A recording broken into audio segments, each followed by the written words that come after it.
Halo semuanya, selamat datang kembali. Malam hari ini kita ketemu dengan saya kembali, Bima. Kita undang dulu narasumber kita pada malam hari ini.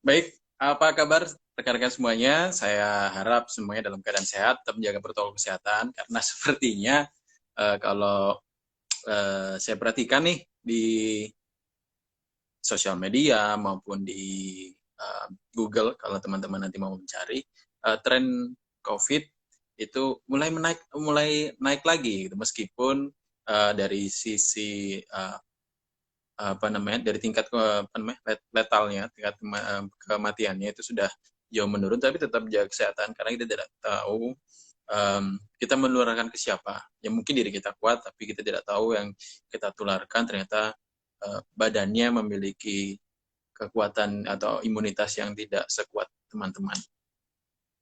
Baik, sambil menunggu kita tunggu datangnya narasumber kita yang uh, akan membawakan materi yang cukup menarik.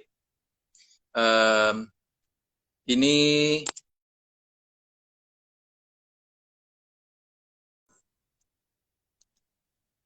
materinya yang sangat sering kita temui di pekerjaan, terutama bagi teman-teman alumni yang ini ya sudah bekerja, karena perlu kita ketahui bahwa teman-teman alumni kita. Halo Mas Tom, wah sedang ini istirahat malam ini.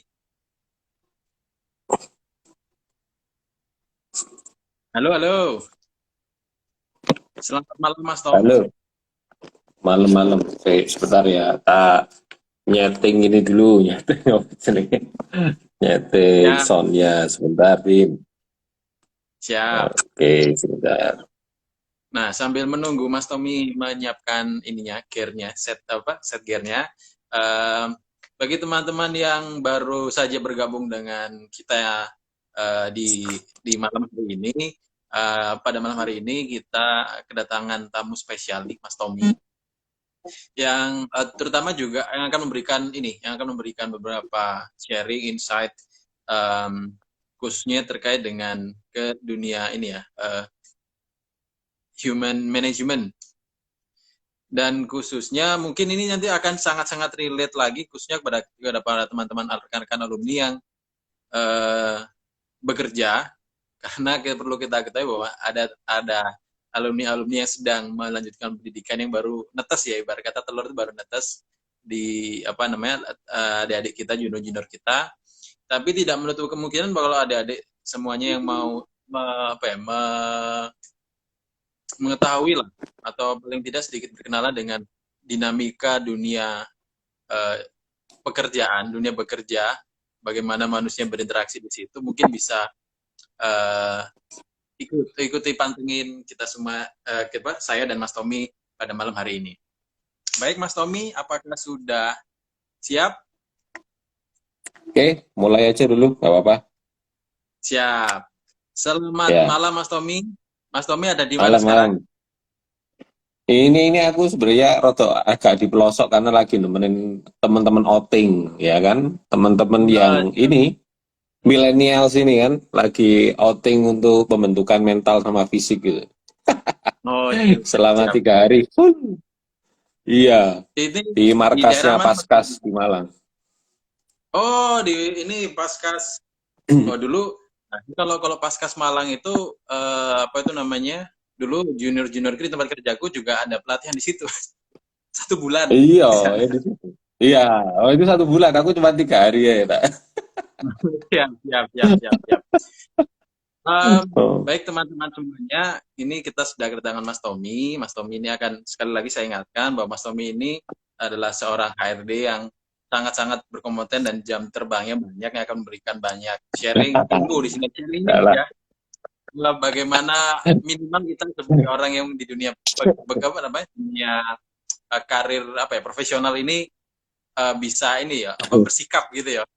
Di yang Iya, bisa dibilang eh, perubahannya itu kayak cepat gitu loh, fasenya itu perubahannya cepat gitu.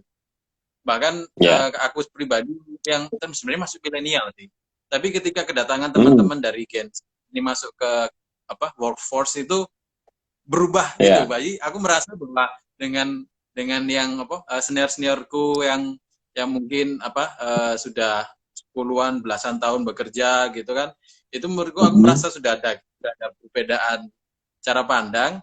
Nah, ini kedatangan generasi baru yang sebenarnya selisih juga nggak sampai 1 dekade lah, nggak sampai 10 tahun, itu aja udah perubahannya udah ini sekali gitu. Baik, nah itu tadi itu ya teman-teman, itu ada sedikit sneak peek di talk show kita di malam hari ini. Oh, ini ada yang ini si Ayu ini sharing katanya pernah OPP di tempatnya Mas Tom ini ya. Ini nanti apa namanya? Si Mas Tom ini udah veteran ini ya. Lupa. Ayu Sugiono artinya bagus ini kalau nggak salah. Oh, iya. Baik, sebelum kita memulai, seperti biasa kita buka dengan tanda kemenangan Kristus dalam nama Bapa dan Putra dan Roh Kudus. Amin. Baik, selamat malam Mas Tommy. Malam semua teman-teman yang bergabung malam hari ini live bareng. Ya, ini suaraku jelas ya, Bim? Suaraku jelas ya? Oke, jelas. Baik, ini sekedar info bagi teman-teman semuanya, ini Mas Tommy live dengan kita meluangkan waktu di tengah bekerja masih ini sebenarnya ya. Lagi bekerja. Masih acara sampai malam ini. Wah, ini acara apa kalau di sama Paskas tuh siap-siap aja tengah malam tiba-tiba ada tour gitu kan, siap-siap suruh styling gitu. Ya, Mas Tommy ini akan memberikan insight kepada kita semuanya, terutama bagi workforce ya, kita semua yang masuk di pasukan kerja ya, istilahnya workforce itu kan ya, Mas? Yang masih usia kerja ya, angkatan kerja. Tenaga kerja. Ya, angkatan kerja. Yang sedang aktifnya, apalagi yang karirnya sedang dipupuk atau mungkin sekarang sudah bertumbuh dan akan ditata kembali biar tumbuhnya makin lebih baik lagi. Nah, di sini Mas Tommy hadir dengan memberikan sharing-sharing pengalamannya sebagai seorang HRD, terutama mungkin ini bisa menjadi ini Mas ya, mungkin bisa menjadi masukan juga ya bagi teman-teman yang baru mau masuk atau mungkin masih jadi newbie di dunia karir ini, dunia pekerjaan. Ya, masuk di entry level lah sekarang ini. Teman-teman yang teman-teman yang Gen X itu Gen Y itu sekarang, atau Gen Z itu sekarang sudah masuk. Gen Z ya, yang usia yang lahirnya sekitar 95 sampai 2012 itu sudah mulai masuk jadi angkatan kerja produktif gitu. Nah, mungkin langsung aja Mas ya. Ini Mas Tom inilah perkenalan dulu ke kita, memperkenalkan dulu teman-teman semua dan juga mungkin dari sisi karir dan seterusnya gitu Mas. Silakan monggo. Ya. Oke, dulu jadi selamat malam teman-teman semua. Jadi yang saya ini kan terakhir ya 10 tahun terakhir itu menemani nguli di pabrik makanan di pabrik makanan di daerah Gresik ya, di Gresik. Dan Gresik ini hanya sekedar ini ya, informasi, ternyata UMR-nya itu hampir sama dengan Jakarta, luar biasa ya. Gresik itu, sehingga banyak sekali angkatan kerja yang tertarik ya bekerja di daerah Surabaya, Sidoarjo, Gresik, tapi memang yang terkenal industrinya itu memang di Gresik ya, yang kedua di Sidoarjo. Nah, yang ketiga itu Mojokerto, tapi Mojokerto itu memang secara UMR nggak terlalu ini. Nah, ini tahun ke-11 saya ya di dunia makanan, di industri makanan. Sebelumnya saya ada di retail IT ya, jadi seperti laptop gitu ya, gadget itu. Sebelumnya di situ, sempat juga ada di hotel, juga di sekolah gitu ya, juga di pabrik percetakan itu juga pernah, ada di pabrik tekstil ya. Mostly lebih ke manufacturing ya, jadi lebih ke manufacturing. dan sebagian kecil jasa.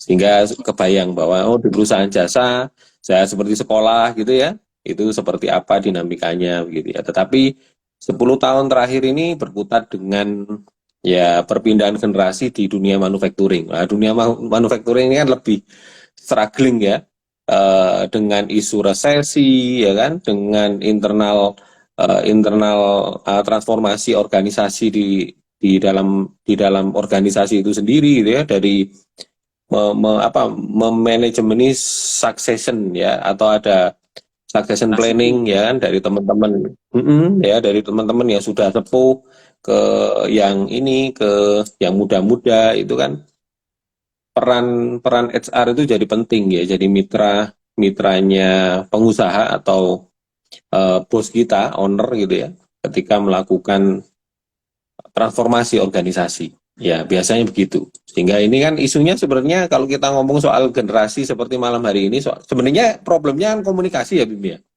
Betul, betul. Tapi problemnya itu komunikasi, dan problem komunikasi itu menurutku ya problem semua orang menurutku ya. Nggak cuman soal kita ini Gen Y dengan Gen Z, generasinya baby boomer ke sini. Menurutku tidak. Kita dengan pasangan aja punya problem loh komunikasi ya, dengan anak punya problem gitu ya.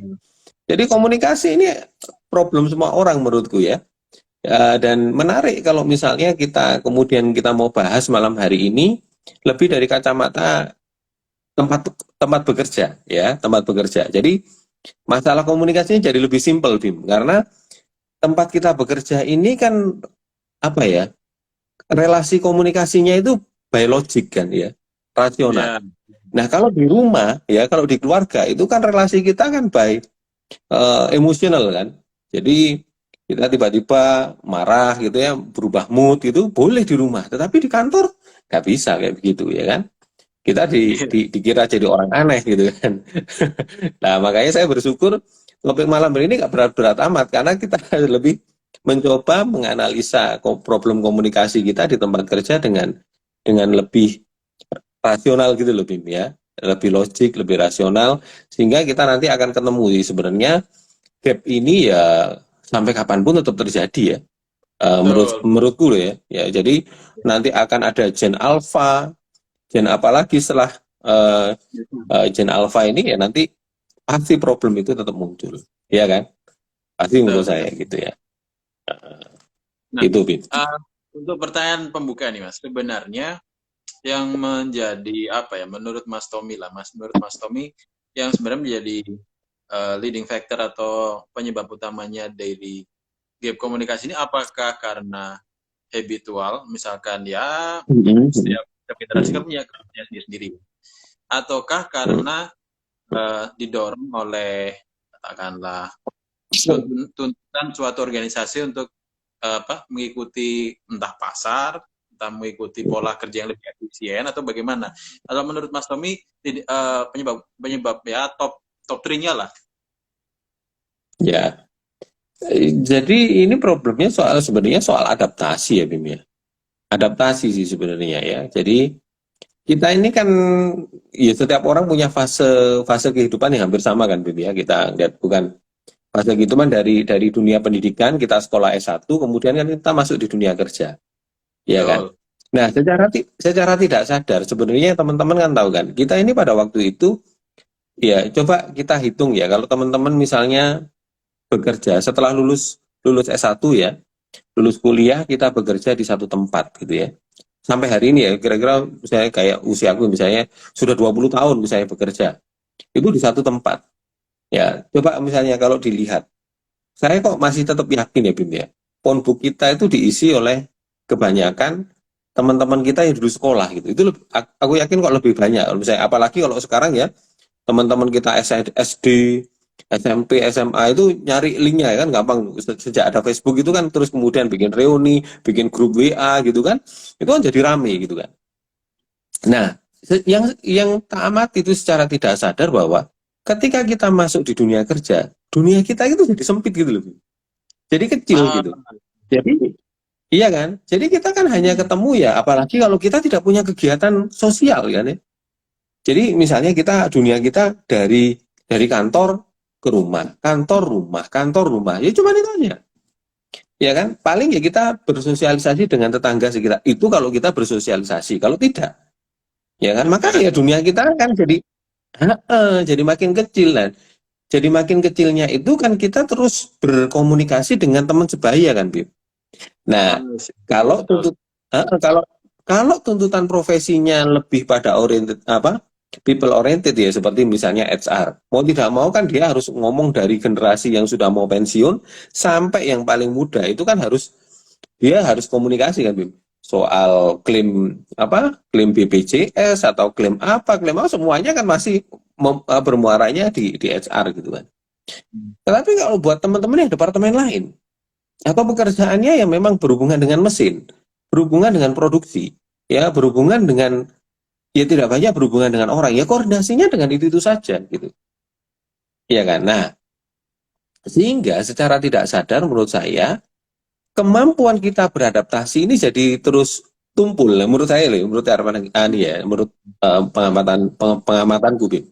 Jadi tumpul, jadi tidak terlatih, sehingga ketika kita kemudian apa ya berinteraksi dengan anak yang kita lihat ya, loh kok koyo anu yo seumuran kok seumurannya kayak seumuran anakku ya misalnya gitu ya. Terus akhirnya dia melihat, loh ternyata aku wis tua ya, misalnya aku wis tua gitu ya. Saya sudah tua, mau pensiun gitu ya, tiba-tiba kaget loh baru sadar gitu kan. Iya, aku mau pensiun ini ya.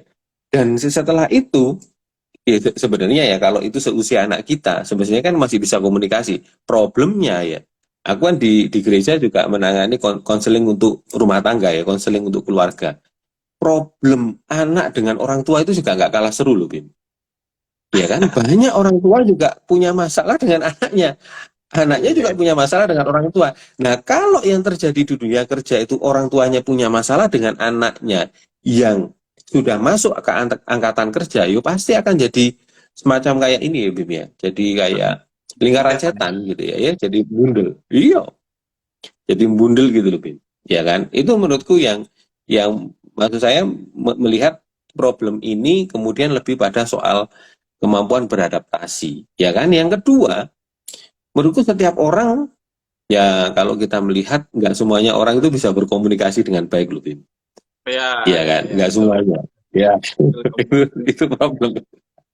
Iya kan? Nggak semuanya bisa berkomunikasi dengan baik. Makanya dulu kita kalau di Funded dilatih kan untuk apa wawasan kebangsaan, sidang akademi.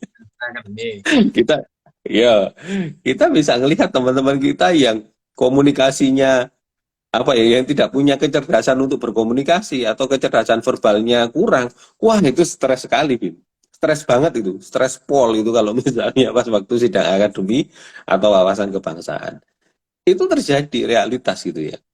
Nah, tetapi kita kan punya komunikasi kan tidak selalu verbal gitu kan. Ingat ya, komunikasi kan tidak selalu verbal, komunikasi juga bisa non verbal gitu kan. Nah, makanya kita sekarang kalau kita ketemu gap ya kan komunikasi kita ngomong tapi yang kita ajak ngomong ini nggak nyambung ya kita sudah mulai harus berpikir gitu Bim ya berpikir bahwa jangan lihat dia yang salah tapi lihat apa yang saya sampaikan itu salah atau tidak gitu kan itu yang terjadi ya kan karena ya di tempat kerja sekarang Bim ya aku nggak ini baru aja ngadepi satu problem si anak ini dengan manajer ini usianya sudah 55 ya si anak yang baru ini pinter, kita rekrut, wawancaranya juga sudah oke, ya lolos semua gitu kan, dan diterima kerja, tetapi hanya bertahan 3 bulan. Problemnya atasannya ini mengeluh, kalau dia diajak meeting, ya kan nggak mau lihat atasannya, gitu ya, dia cenderung main handphone atau nyatet buka laptop, itu terjadi. Nah sehingga apa? Atasannya merasa tidak dihargai. Padahal anak ini juga apa namanya mencatat, tapi mencatatnya itu bukan mencatat di ini Bim, bukan mencatat di tulisan di kertas gitu kan. Ya, dia mencatatnya di handphone, dia mencatatnya di ini gitu loh. Ya kan? Nah, itu yang terjadi. Ya kan? Ini sudah perbedaan generasi Bim. Ya kan? Ini sudah ada salah persepsi dalam berkomunikasi. Nah, ini kalau nggak kita nggak kita benerin gitu ya, kasihan anaknya gitu. Sebenarnya anaknya juga bener gitu ya. Ya itu kira-kira Bim yang kira-kira satu yang kita bisa ambil ya, problem di tempat kerja di mana kita ini pasti ada punya masalah kayak begitu ya. Itu Bim. Siap. Kalau dari yang Mas Tom share barusan, itu kan, halo Mas Tom, sepertinya jaringan Mas Tom sedang ada gangguan. Kita tunggu sebentar.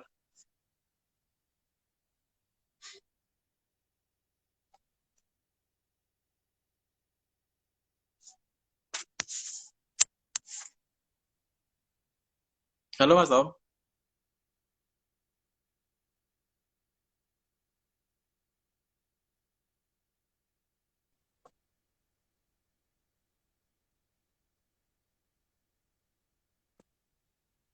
Halo Mas Tom, apakah jaringannya sudah ini? Oh, siap, siap.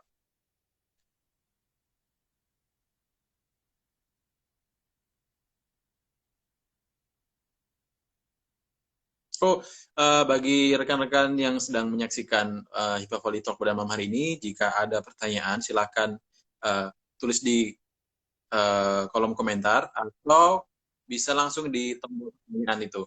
Baik Mas, melanjutkan, aku mau menanggapi yang ini, mau apa, info yang dari diberikan sama Mas Tommy.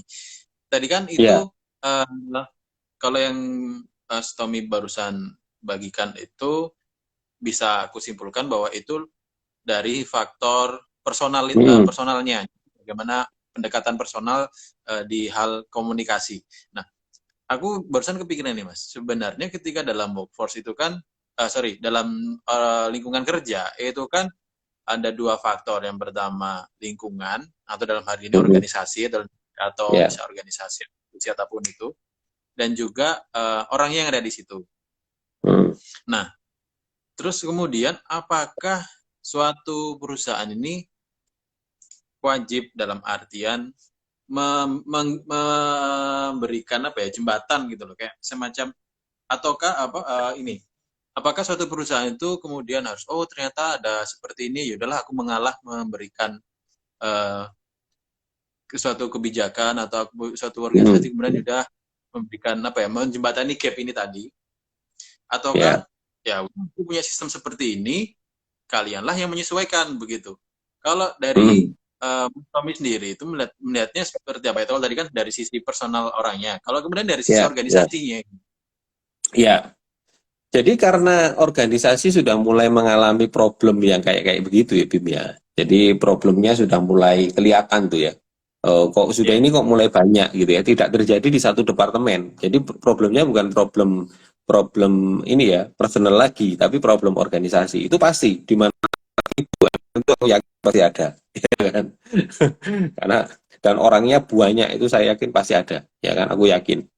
Nah, maka harus ada pendekatan organisasi. Atau biasanya kalau teman-teman SR itu ada organization development, ya kan? Nah, kita mulai pendekatannya mulai dari misalnya bagaimana sistem perekrutannya, ya, bagaimana kemudian seleksi itu kan juga kemudian dilihat, ya kan? Di beberapa perusahaan, user itu masih diberi kesempatan untuk melakukan wawancara, Bim. Ya, artinya dia bisa memilih mana anak yang sesuai dengan seleranya, kan begitu.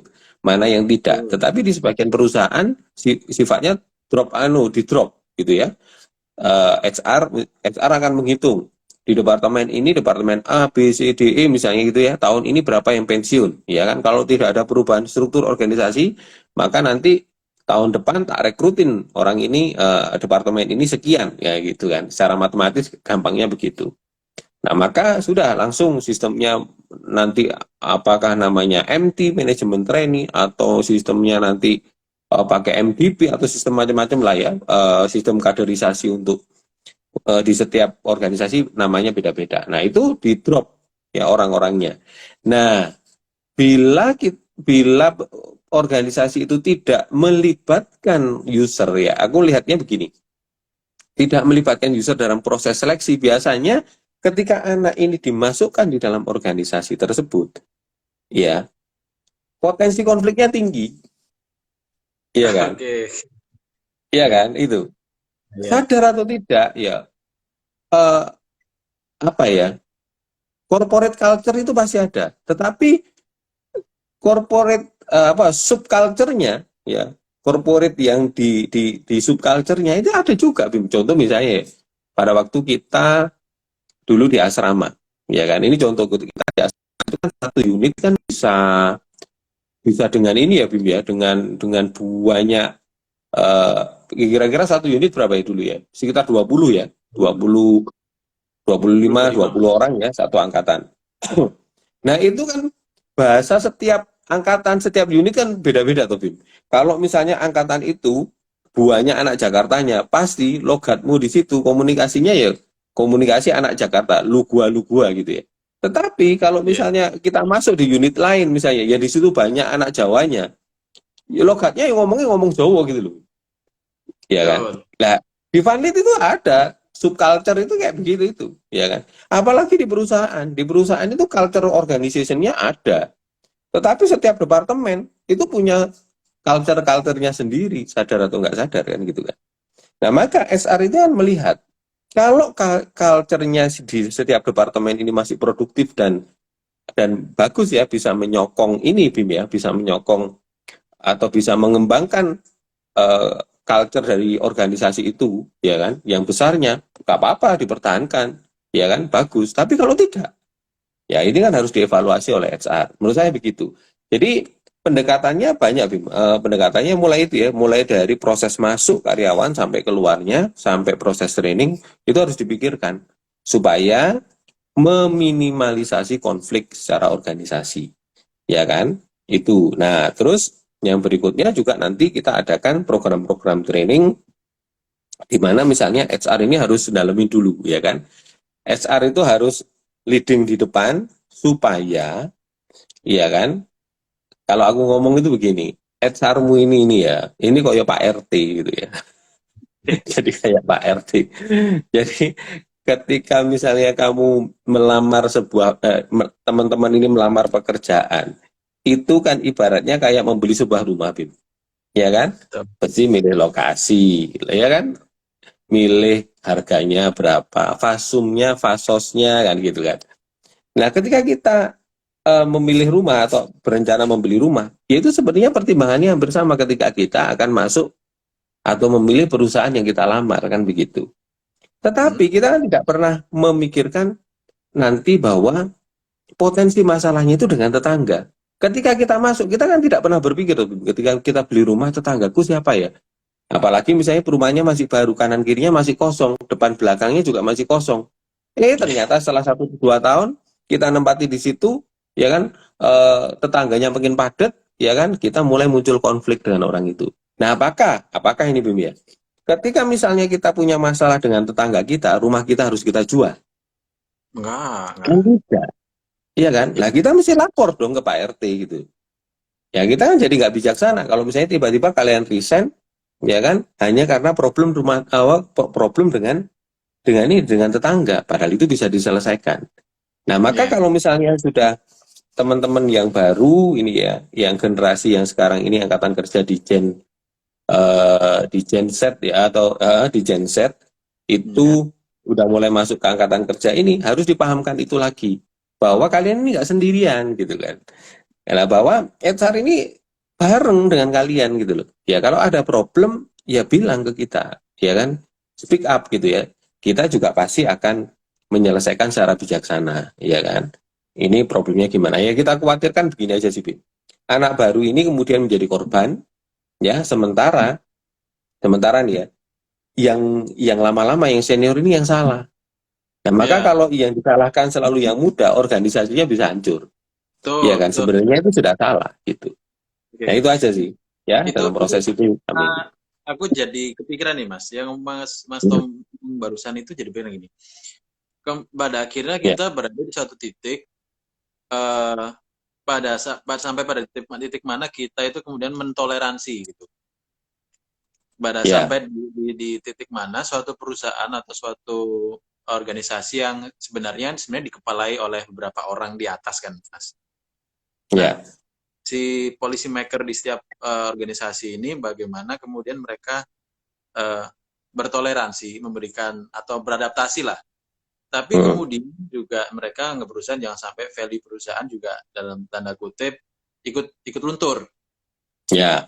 Tapi dari sisi juga ada faktor tadi kayak Mas Tom bilang, kalau nanti kan ada suatu titik di mana jumlah massa dari Gen Z ini menguasai populasinya perusahaan kan. Hmm.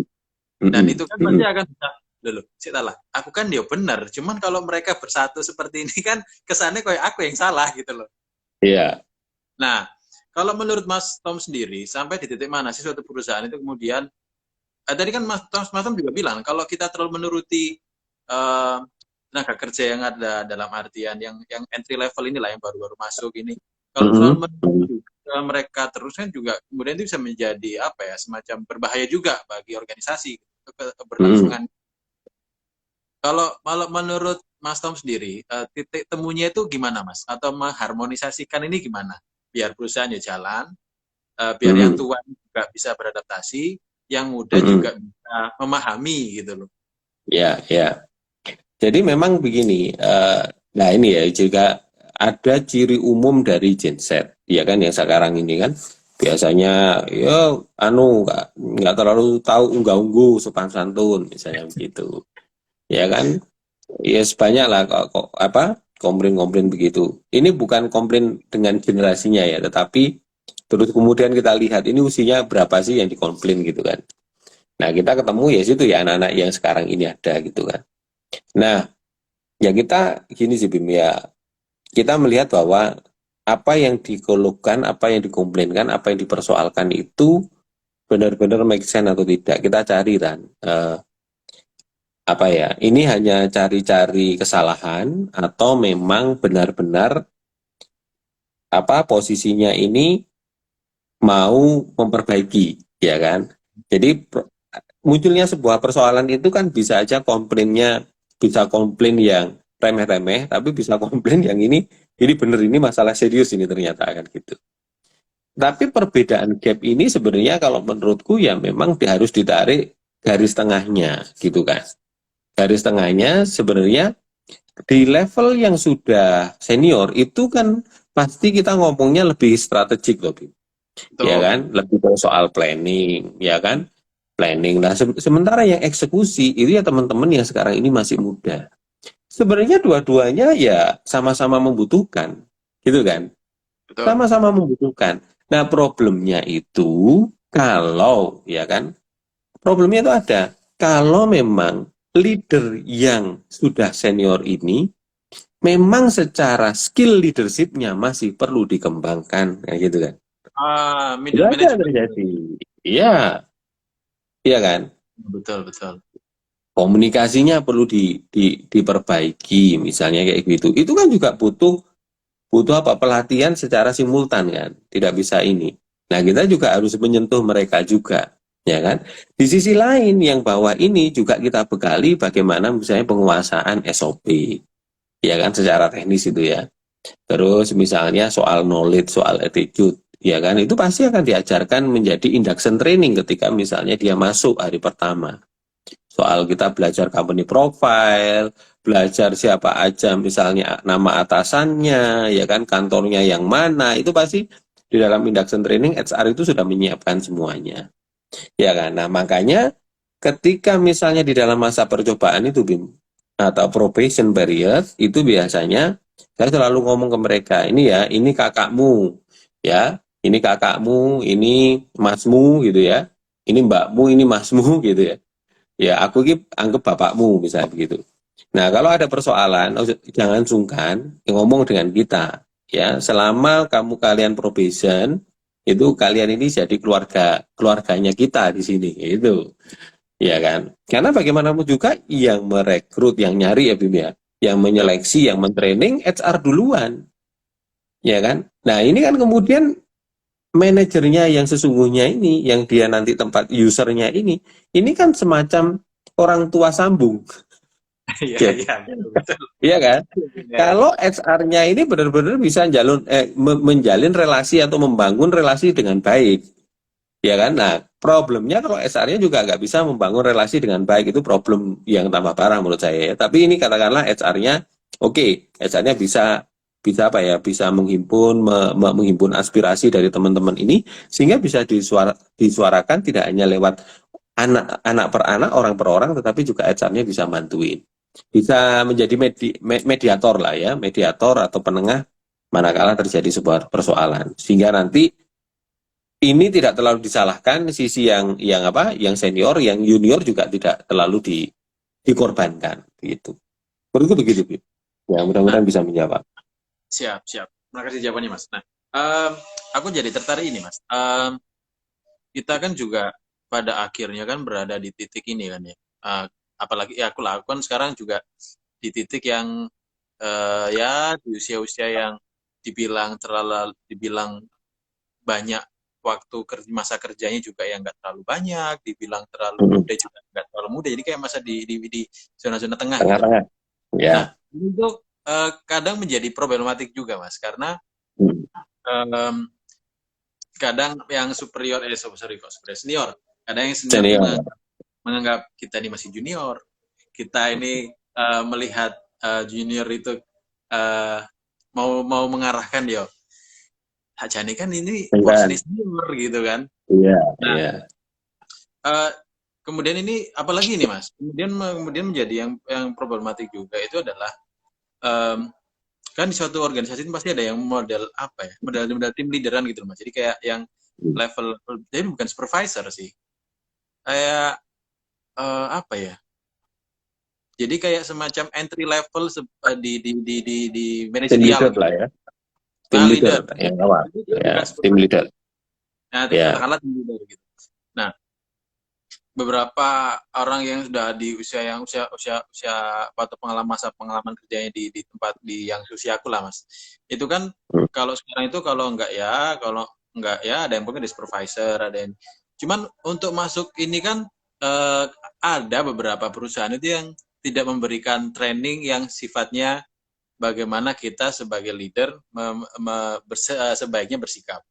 Seringkali Mm. trainingnya itu kan kamu nanti di posisi ini yang kamu lakukan seperti ini, jadi teknikal sekali. Mm. Mm. Nah, dan itu kemudian terasa sekali di ketika Mm. dia memimpin gitu. Aku Mm. melihatnya di tempat kerja aku, Mas. Jadi ada beberapa Mm. posisi yang apa ya, dibilang supervisor ya, ya tim leader gitulah. Ya. Terasa sekali ketika dia nggak dilatih atau dia hanya sebatas teknikal, dia tidak dilatih bagaimana manajemen orang itu. Ketika memberikan instruksi itu kesannya kayak Kaku. terguru gitu kan. Ya. Jadi instruksinya itu kemudian uh, kok gini gitu loh. Ya. Apa kalau dikasih ngasih instruksi, sedangkan dari sisi usia juga kita juga nggak terlalu jauh gitu. Mm. Mm. Kalau Ya, jadi menurut ya gimana rasanya Mas? kaku gitu ya komunikasinya. Nah, ini aku jadi bertanya Mas. Sebenarnya di pelatihan berkomunikasi atau minimal pelatihan bagaimana kita bersikap dengan rekan kerja itu menurut Mas Tom itu diberikan di entry level dia ketika dia masuk ke Mm. manajerial ataukah Mm. dari bottom dari entry level gitu. Ya.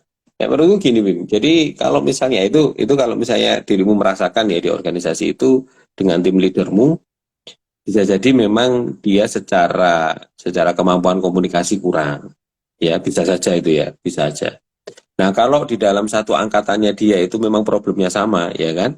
Kok banyak ya yang angkatan ini kok komunikasinya kurang bagus ya di tempat kerja. Nah, itu kan bisa jadi salah satu evaluasi untuk tim HR melihat bahwa ini mestinya perekrutannya cari ini, ya kan?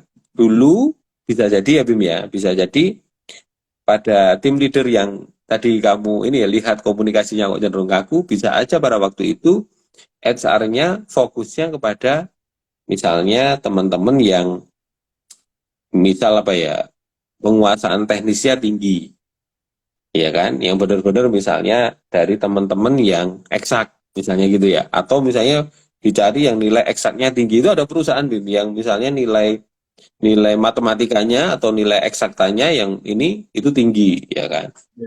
Nah, itu dicarilah itu orang-orang yang begitu, ya kan?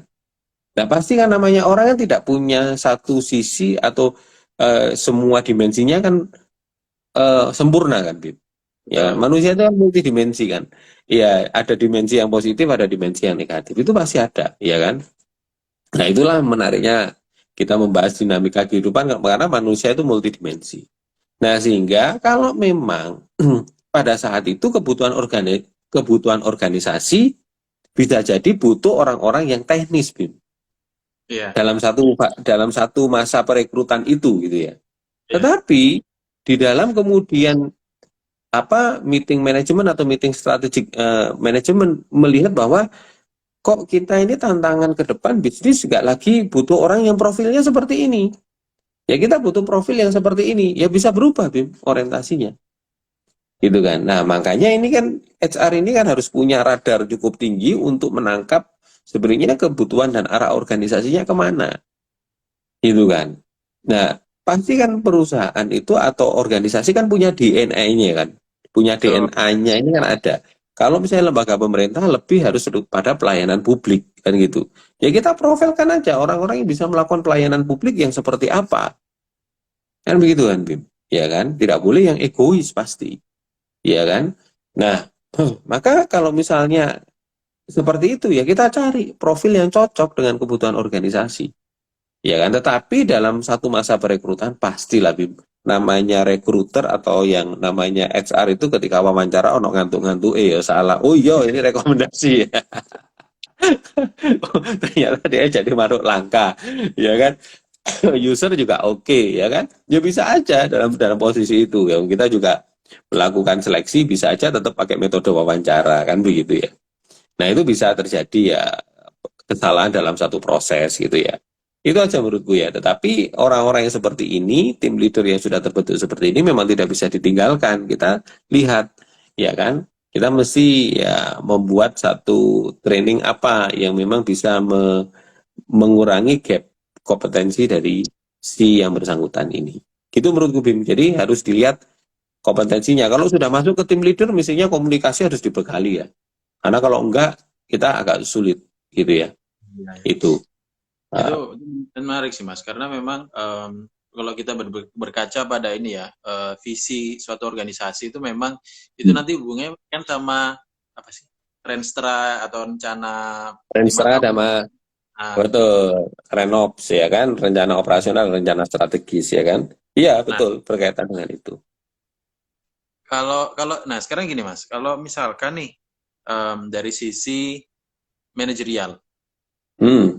Nah, katakanlah saya seorang manajer atau katakanlah aku seorang em, inilah leader di leader di suatu organisasi itu Mm-mm. em, aku melihat bahwa apa namanya cara performance di on paper itu bagus, Mm. secara target-target terpenuhi, tapi Mm. kemudian tadi seperti yang Mas Tom bilang bahwa apa seorang leader ini juga dia harus aware kan dengan situasinya, Mm. dengan si Mm. si si Mm. si yang kedua ini. Tapi dia ketika yang ini aku berbicara tentang middle management Mas. Yang middle management ini kan kadang juga kasihan kan, dalam arti dari top management itu kita visi kita renstra kita 5 tahun ke depan seperti ini, atau renstra atau situasinya seperti ini, Mm. ada peluang terjadinya resesi, kita harus seperti ini. Nah, Mm. yang manajemen kan ditekan dari atas. Kemudian dia harus menjembatani Yang bawah. yang di bawah gitu. Yang di bawah kan dia juga berpikiran bahwa loh, cita lah bos saya gila, misalnya aku harus seperti ini, Mm. aku nggak bisa, atau misalkan ini seperti tidak seperti yang apa aku gambarkan gitu loh. Nah, Mm. Mm. bagaimana si middle management orang yang ada di middle management ini uh, bukan mengiyakan sih, tapi namanya kerja juga mengiyakan ini kan Iya, instruksi, iya. mengiyakan tapi juga bisa memberikan penjelasan ke Yang bawah, rekan-rekan yang kerjanya yang di filter, bawah. ya. Mm. Ya, Gimana? itu Bim. Ya itu menurutku begini. Orang-orang yang lolos dari proses ditekan dari bawah dan ditekan dari atas, ya kan? Dan dia bisa membalancekan, itu pasti akan jadi future leadernya buat organisasi itu. Itu proses menurutku, Bin. Ya, seleksi alam, ya. Jadi pasti ketika misalnya organisasi itu besar, pasti leader yang dibentuk lewat prosesnya itu juga juga pasti akan melewati satu proses yang menurutku tidak mudah, ya kan? Nah, kalau kalau seseorang ini atau orang ini bisa melewati proses tekanan itu dari atas dari bawah ditekan, itu menurutku sudah bagus itu, dan itu bisa bertahan gitu ya, lolos gitu ya, itu bagus. Nah, kalau misalnya di swasta, ya kan, kalau kita di jadi karyawan swasta, itu kan mereka punya pilihan, aku tak keluar aja, Iya, iya. ya kan, aku nggak ada karir di sini, aku nggak ada kesempatan, ya kan, kalau misalnya aku mau jadi dia, berapa lama aku bisa jadi atasanku, berapa lama aku ditekan-tekan seperti ini, kalau dia nggak mati, aku nggak iso naik kan, bener kan, iya. Oke, itu kalau organisasinya kecil.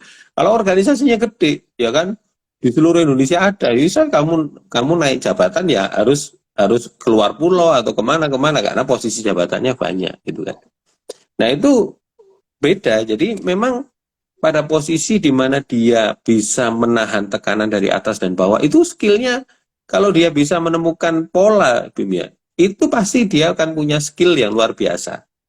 Nah, yang itu ya aku selalu ngomong, pasti dia punya daya adaptasi tinggi sehingga dia punya daya lenting yang baik, ya kan. Yang kedua, komunikasinya pasti aku yakin baik, ya kan. Karena kan kita di satu sisi kan bagaimana ngatur omongan, ya kan. Kita ngatur omongan kita ke atas, ya ke atasan, sama ngatur omongan ke bawah. Ya supaya kita juga tidak ditabrak dua-duanya gitu loh, Bim. Ya kan. Kalau kita bisa, nah aku sudah beberapa kali ngadepin kayak begitu, Bim, ya. Tetapi ada pada waktu itu temanku yang nggak bisa membahasakan itu. Komunikasi itu kan kayak seni loh, Bim, ya. Bagaimana kita berkomunikasi itu kan tergantung bagaimana kita melihat lawan bicara kita. Betul. Benar ya? Oh, lawan bicaraku ini terlalu pasif. Ya, aku berarti harus mendominasi. Tapi kalau lawan bicaraku itu terlalu dominan, ya aku coba yang mendengarkan kan begitu, supaya aku bisa disenengin dia gitu kan. Nah, intensi-intensi kayak begitu kan harus harus dipahami dalam dalam kita berkomunikasi, Bim. Tetapi ada sebagian teman kita tidak bisa menafikan ya bahwa ada teman-teman kita yang tidak punya kepekaan itu. Ya kan? Nah, ya itu akhirnya dia prosesnya itu belajarnya berat. Prosesnya itu double effort gitu. Gak apa-apa. Prosesnya tetap dia lewatin gitu loh, Bim. Ya kan? Menurut saya gitu. Jadi memang posisi ini kami yang di tempatku ya, memang saya aku dan tim ini coba ini ya memformulasikan pembekalan atau training untuk teman-teman di level supervisor. Ya, level lini manajemen tengah itu kan biasanya diisi oleh supervisor ya kan. Ya. Nah, itu di situ itu yang memang kita perlu didik secara khusus ya, seperti hari ini nih, Bim. Ya, kita ambil waktu dari hari Kamis kemarin sampai hari Sabtu besok. Ini kita untuk cari leader kita di sales, ya kan? Jadi teman-teman yang di sales ini kan tekanannya luar biasa, Bim. Ya kan? Tekanannya dari bawah ini adalah orang luar, eksternal ya, mitra bisnis kita. Yang dari atas ini atasannya gitu kan. Nah, ini mereka hari ini di Malang tadi hujan deras ya, mereka tak suruh ngeblit untuk jualan, ya kan, door to door, ya kan, mereka dapat berapa ini lagi hitung-hitungan, ya kan, yang dapat ini ya, yang dapat cuan gitu kan, kita kan kasih stok produk, aku jualnya ke kalian sekian, ya selisihnya ya kalian bisa untuk makan, kalau misalnya nggak ada ya mereka nggak makan kan gitu. Nah, itu ilustrasinya begitu ya. Nah itu harus mulai dipahami bahwa pada waktu sebelum ini mereka sudah dibekali soal bagaimana berkomunikasi, bagaimana soal etika gitu kan. Yo kadang-kadang ngomong dengan anak-anak yang 95 sama 2012, ya Gen Z ini yang lahir 95 sampai 2012 soal itu, ya kan? Ya kita butuh effort itu. Tetapi pada waktu seleksi kita kan cari benar-benar cari ya Bim ya, dari keluarga yang memang masih Bim ya, apa ya? Masih menempatkan etika sopan santun itu ada gitu. Kita kan bisa lihat ketika anaknya datang ya nyapa atau tidak, terlalu cuek atau tidak gitu kan. Itu terjadilah, kita sudah pilah dari awal sehingga ketika kita ngajarin mereka soal sopan santun, etika dan lain sebagainya, komunikasi sudah nggak terlalu sulit. Ya, itu. Jadi, nah agak mundur lagi Bim ya. Jadi di seleksi di ini ya, di seleksi di perusahaan tempat aku bekerja itu sudah mulai tak atur bahwa ada beberapa screening seleksi ya, tahapan seleksi. Tahapan seleksi pasti paling akhir di aku, ya kan? Dan aku fokus pada keluarga, ya kan? Lihatnya dari keluarga. Nah, kalau misalnya dulu sudah langsung tak skip, Bim. Kalau ada anak yang dari keluarga broken, ya kan? Tapi lama-kelamaan, wah ini gak apa-apa lah. Coba tak buat untuk apa, Bim ya? Semacam dalam tanda petik kelinci percobaan, coba tak lihat bagaimana. Ya, kalau aku memasukkan beberapa orang-orang yang broken gitu. Secara teori, orang-orang atau misalnya teman-teman atau anak yang lahir dari keluarga broken itu pasti membawa satu luka batin yang gede, ya kan? Dan itu nanti bisa aja kalau dia nggak bisa menyelesaikan itu akan jadi problem di tempat kerja gitu ya. Tetapi dalam dalam perjalanannya ini aku coba masukkan anak-anak yang dari keluarga broken yang dalam tanda petik brokennya alasannya berbeda, paham ya? Jadi ada beberapa yang memang benar-benar tak terima dengan kondisi perceraian ya seperti apa. Nah, di situ itu ketika aku masuk tanya ke soal problem rumah tangga orang tuanya juga gak mudah juga, Bu. Anak yang kemudian tak tanyain itu ya, pertanyaanku sebenarnya nggak terlalu menjurus gitu ya. Kalau kamu mau jawab gak apa-apa, nggak mau menjawab juga nggak ada masalah gitu kan. Tetapi kalau dia menceritakannya itu dengan masih marah gitu ya, wah ini susah gitu ya. Kita memasukkan anak-anak seperti ini. Ini anak-anak yang sudah punya luka gitu kan. Nah itu kemudian kita ini Bim ya, kita coba apa taruh dulu di rekomendasi dipertimbangkan. Meskipun secara ini bagus ya, tetapi ada faktor di keluarga ini biasanya yang tak liatin gitu. Nah jadi teman-teman pada yang seleksi awal itu seleksinya beda-beda Bim. Ada mulai seleksi administrasi, seleksi apa-apa. Nah, nanti di terakhir aku seleksi ke itu. Jadi kita mau menyeleksi orang dari banyak sisi, gitu kan. Yeah. Nah, itu juga menurutku bisa ya. Jadi kalau keluarganya ini punya komunikasi bagus, punya adaptasi bagus, menurutku juga anaknya juga tidak akan jadi troublemaker gitu kan. Dan bisa membawa diri, menempatkan diri juga dengan baik. Itu. Kayak gitu sih Bim. Ini satu tambahan aja ya. Jadi aku tetap concern ke masalah keluarga sebenarnya. Ya untuk mencari bibit-bibit ini supaya tidak ada konflik. Itu Ya, sih. ya Mas ya. Kalau dipikir-pikir suatu organisasi juga memikirkan keberlangsungan organisasinya kan. Jangan sampai itu kemudian ada satu dua hal yang sebenarnya bisa diatasi atau mungkin bisa dihindari jadi ini ya. Nah, Iya, ini betul. aku ada pertanyaan ini dari Mbak Desta ini. Sebenarnya kuncinya apa sih, Mas Tom, untuk menghadapi generasi milenial dan Gen Z?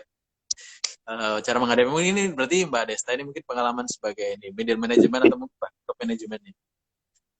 Monggo Mas. Ini mestinya Desta yang jadi host ini.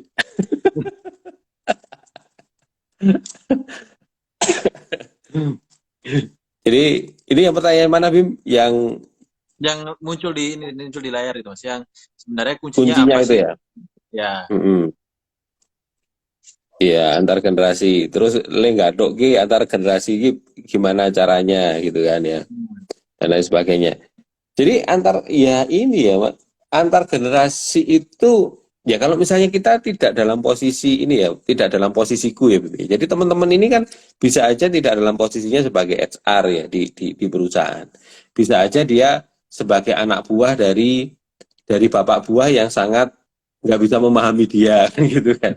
Kuncinya menurutku yaitu kembali lagi lah di satu induction training ini Bibi ya ke anak-anak yang MT ini aku kasih pasti materi Seven Habits.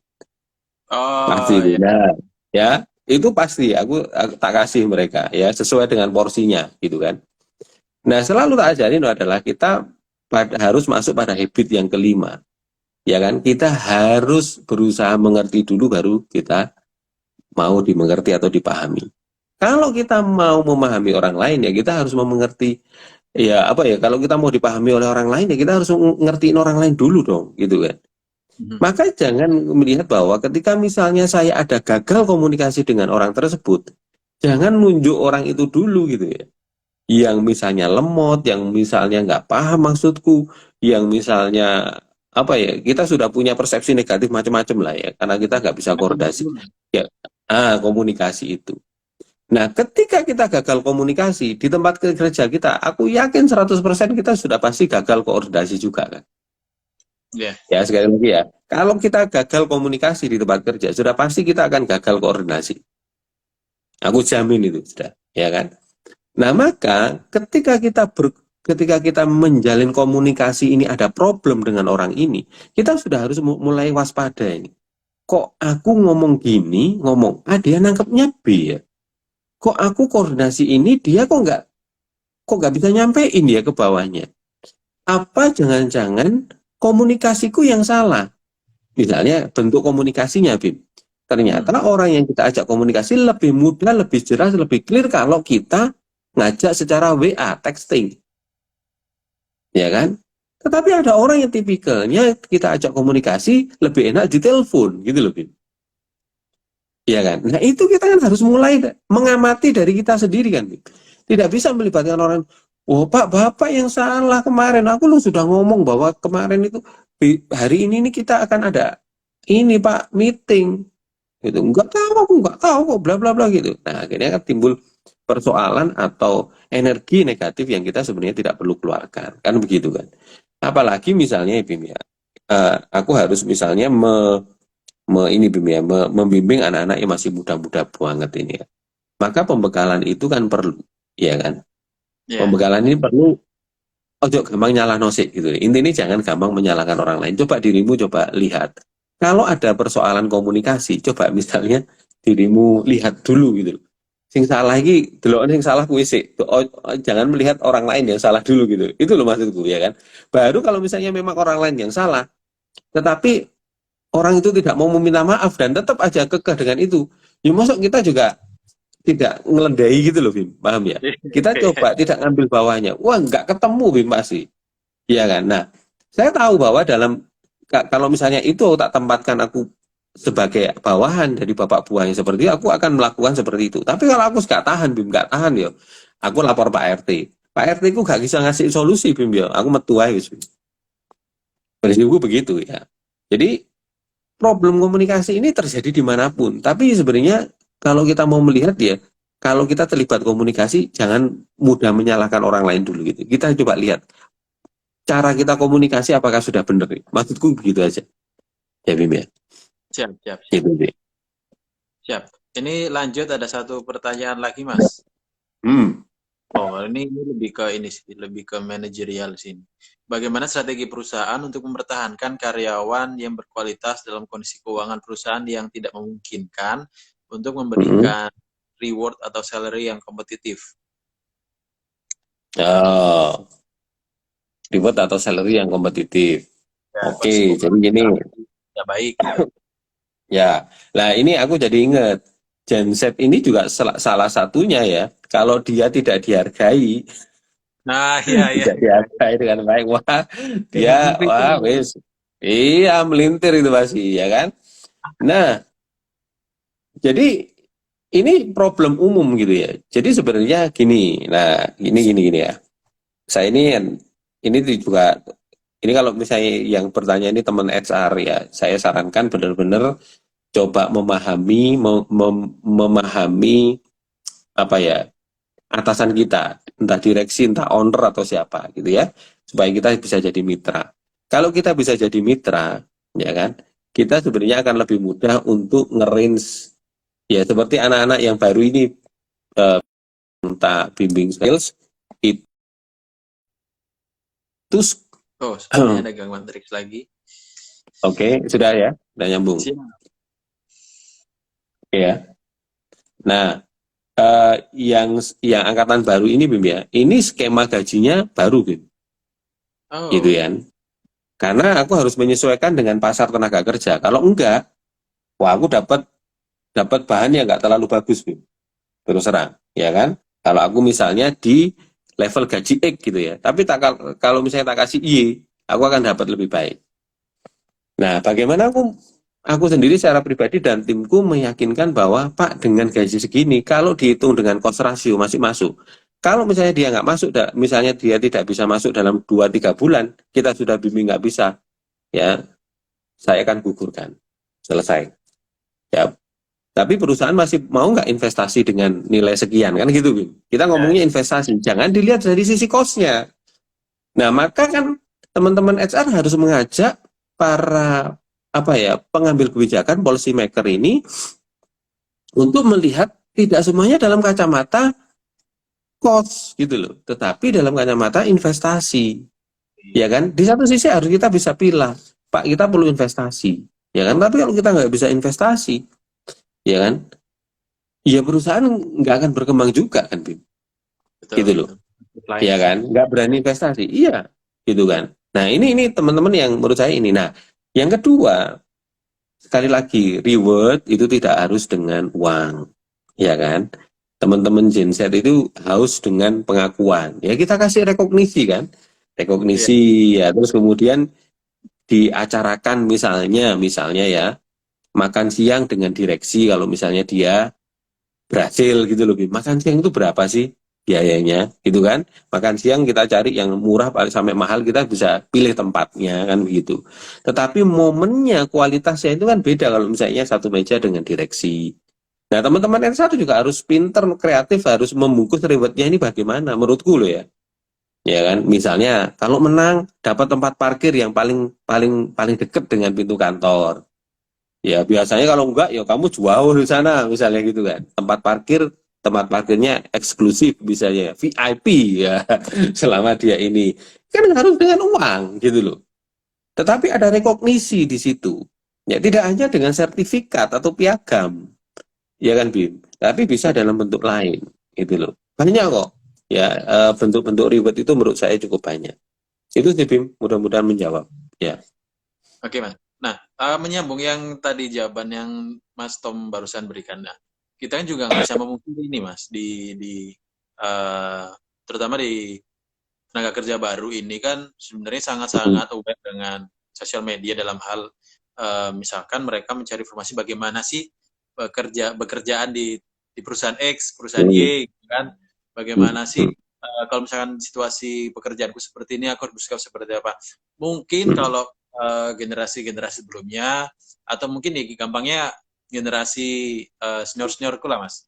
Seringkali aku menemukan kalau situasi seperti itu pendapat mereka sing sabar, Hmm. bertahanlah dulu gitu. Tapi kemudian ketika kita melihat dengan situasi yang sekarang, polanya kemudian ya oleh wis Beda. cocok metu wae. Toh Iya. perusahaan, toh kamu di mata perusahaan adalah sebuah angka, sebuah data gitu loh. Nah, pendapat-pendapat ini kan kalau aku perhatikan mulai mulai bukan mulai sih, banyak bermunculan gitu, Mas. Hmm. Nah, ketika situasi perusahaan seperti itu kan juga nggak bisa no. Ya memang ada suatu bentuk reward lain gitu. Tapi satu kan itu juga bukan suatu solusi yang permanen atau jangka panjang kan. Hmm. Hmm. Iya, iya betul. Hmm. Harus terus dirubah, Nah, ngikutin sekarang kalau zaman. menurut Mas Tom sebagai kalau menurut Mas Tom sebagai tenaga kerja muda ini, Nah, kapan harus itu mendengarkan seperti apa? pendapat-pendapat seperti itu? Kapan kemudian Ya, dia terus tidak sabar sih lah gitu loh. Karena memang kalau ya. dari sisi bagaimana merespon terhadap suatu masalah dari generasi ke generasi itu beda sih mas. Apalagi kalau aku perhatiin generasi yang sekarang itu kan generasi yang suka berbagi, share Hmm. cerita begitu.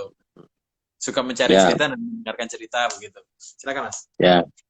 Perlu gini Bim. Jadi pertama, orang bekerja itu motifnya pasti beda-beda, ya kan?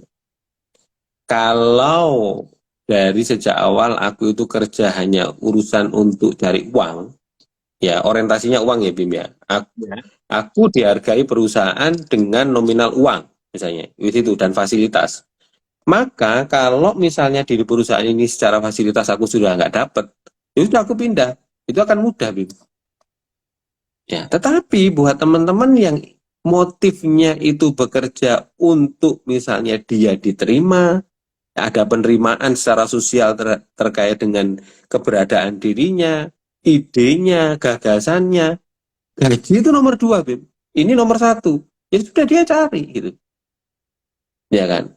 Nah, maka sekarang begini, kalau misalnya di situ dirimu tidak bisa diterima, ya sorry, ya, sorry, tak lanjut. Yang nomor tiga itu soal kepercayaan diri untuk dapat yang lebih baik gitu ya.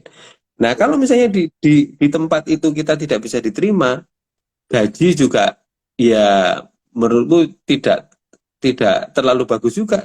Sementara dirimu punya kepercayaan diri untuk dapat yang lebih baik, ya silakan pindah.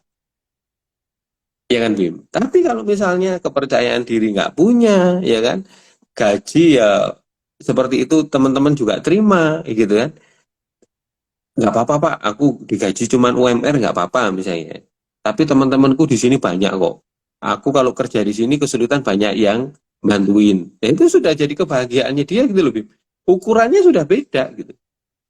Nah, kalau ukurannya sudah berbeda dengan dengan ukuran kita, nah ukuran ini kan setiap orang, setiap teman yang kita punya, ini pasti punya perbedaan sendiri-sendiri menurutku loh, Bim ya. Nah, maka disesuaikan aja.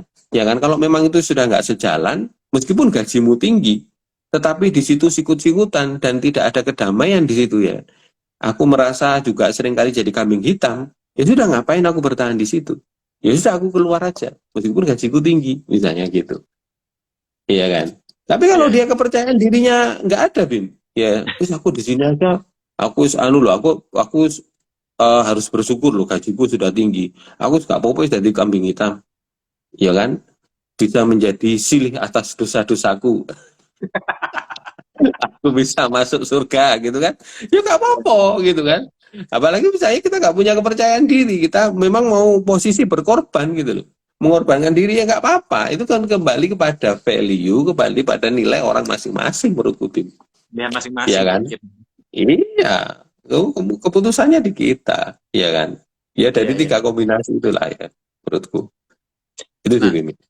kalau menurut Mas Tom, terkait Mm-mm. yang barusan itu, mungkin sebagai apa di orang-orang HR mungkin eh, Mm-mm. aware ya sudah karena mungkin sudah terbiasa apa namanya berhadapan dengan situasi seperti itu, bagaimana memberikan konseling. Nah, kalau semisal nih sebagai seorang user, apalagi seorang user di level manajerial gitu, Mm-mm. sepentingkah mereka harus aware dengan hal-hal seperti itu, Mas? Misalkan ya situasinya perusahaan seperti ini atau memberikan insight seperti itu. Karena kan seringkali kalau sudah user di level manajerial kan yang dipikirkan itu bagaimana mencapai target, bagaimana problem solving-nya, bagaimana ini ada di katakanlah produksi atau di perencanaan kita tantangan seperti ini dan seterusnya dan seterusnya. Nah, kalau menurut Mas Tom sendiri, seberapa Mm-mm. penting orang user di level manajerial aware juga dengan hal-hal seperti itu? Apa Penting kan banget biar ya. ya udahlah biar teman-teman HR aja lah yang mikir itu gitu. Iya, penting banget, Bim. Makanya gini ya. Jadi di tempatku bekerja itu juga ya kira-kira berapa ya? 4-5 tahun yang lalu itu kita harus melakukan transformasi bagaimana ya kan every manager is HR manager gitu kan ya. Paling mudah.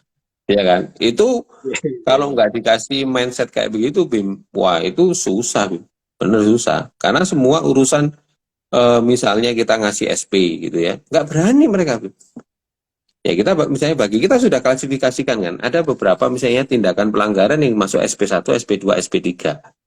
Misalnya begitu ya, kita sudah bagi. Ya di perusahaan itu ada namanya buku peraturan perusahaan. Nah itu sudah jelas bahwa orang anak ini melanggar ini, kasih SP1, ya harus berani. Ya sekarang bayangin, Bim, yang menemukan kesalahan itu usernya, ya kan? Terus kemudian yang harus menghukum HR-nya. Loh, kalau misalnya SR-nya itu underdog, ya mesti, yes Pak, ya, gak apa-apa Pak. Mana ini formnya mana itu. Tapi kan tidak mendidik mereka. Iya kan, Bim? Mendidik, mendidik dan berani bertanggung jawab gitu loh, Bim. Terkait dengan pemberian, kadang-kadang kan ada yang misalnya, Bim ya, di level manajerial itu ada yang tricky, ya kan? Ada yang nggak mau repot, tangannya pingin bersih gitu kan, dia repot. Loh Tapi kita sama nih, nah iya, ya kan nggak adil gitu kan. Supaya gini loh Bim ya, aku pada saat itu ingin memberikan pemahaman bahwa begini, jangan mbok bayangkan ya, kalau misalnya anak buahmu banyak itu kerjaanmu jadi lebih simpel, iya kan? Nek dirimu bisa kemampuan leadershipmu bagus, delegasimu bagus, jalan itu pasti enak, dirimu pasti enak, enteng banget. Tapi nek dirimu nggak punya kemampuan leadership, ojo macam-macam punya anak buah banyak, ruwet-ruwet, nek nggak pecah apa ndasi pecah gitu, pecah ndasi, bisa aku yakin gitu. Mesti mesti ini loh, kepalanya mesti pening gitu, mesti pusing ngurusin anak buah yang kayak begitu. Nah, maka supaya dia ini ada keterlibatan di dalam problematika timnya, ya dia harus turun. Ya sekarang contoh misalnya, perusahaan lagi keuangannya, keuangan perusahaan secara finansial tidak bagus. Iya. Ya, lagi mengalami penurunan omset. Ya kan, kita harus merasionalisasi atau mengurangi karyawan. Ya kan, sebelum sampai orang ini dipanggil ke mejanya, meja pengadilannya HR ya, untuk disangoni dan segala macam, kan usernya atau atasannya harus harus kasih ini dulu, pemberitahuan, Bim. Pak, Bu, perusahaan kita lagi seperti ini. Dengan caranya silakan. Ya kan, siapapun bisa masuk dalam rasionalisasi. Ya kan, Bim. Enggak, itu yang harus kemudian kita delegasikan, pekerjaan HR yang harus didelegasikan. Bayangin kalau misalnya mereka tidak paham perannya sebagai HR manager di timnya. Wah, susah, Bim. Ya kan? Berat, apalagi kalau jumlah karyawan sudah ribuan, berat banget. Ya karena setelah step itu sudah gitu Bima, budaya itu sudah mulai terbentuk, maka sekarang every manager is finance manager, ya kan? Bagaimana mengelola budget, bagaimana